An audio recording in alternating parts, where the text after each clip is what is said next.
This news segment highlights a gender imbalance in Taiwan's tech industry. Women hold just 18% of senior executive roles, underscoring a persistent leadership gap. Although laws guarantee equal pregnancy protection and parental leave, workplace support is lacking, forcing women to juggle childcare while competing for the same opportunities as men.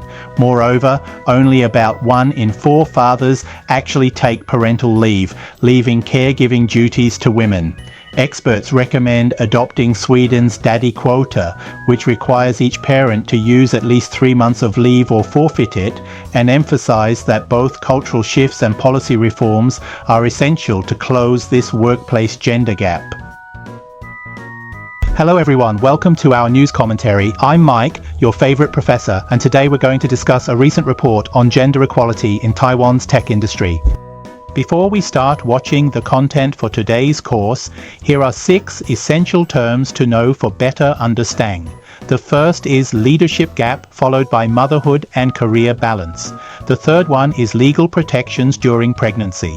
The next is the parental leave rights, followed by daddy quota system. And the last one is cultural attitudes and policy limitations. I will give a brief introduction. This slide defines the gender gap. The gender gap refers to the difference in opportunities, status, or rights between men and women in a particular field. Here, it highlights the proportional difference between men and women in senior positions within the tech industry. Here we explain the leadership gap. A leadership gap is the disparity in representation between groups, such as men and women, in leadership roles.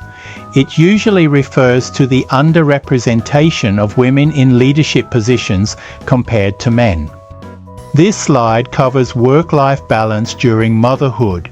It describes how women attempt to manage both being a mother and advancing professionally.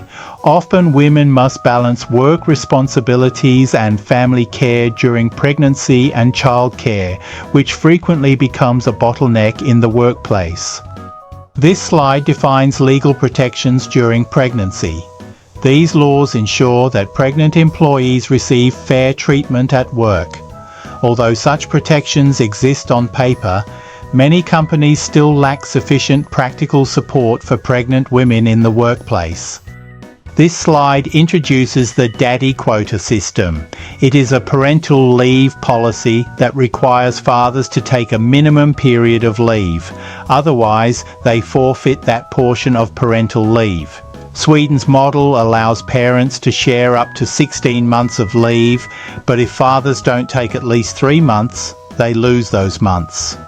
Here we discuss cultural attitudes and policy limitations. This refers to deeply held societal beliefs and the restrictions of existing laws. Experts believe closing Taiwan's gender gap requires changing traditional mindsets and addressing policy shortcomings. A 2021 report from a leading Taiwanese job bank reveals that women hold just 18% of senior tech executive positions, highlighting a significant leadership gender gap in Taiwan's technology sector. Today, we will break down the main findings and explore why this issue persists, even though legal protections exist on paper. First, let's look at the key statistics. The report shows that although women are well represented in many tech roles, only 18% of high-level executive positions are occupied by women.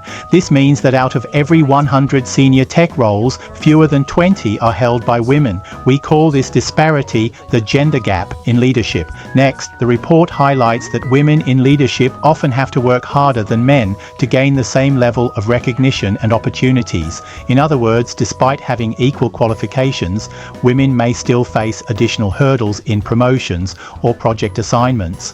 Another challenge is balancing motherhood with career growth. Although there are legal protections during pregnancy and equal parental leave rights on paper, many women feel that workplaces do not truly support their needs. For instance, when a mother returns to work after having a baby, she may require flexible hours or on-site childcare, but these benefits are not always available.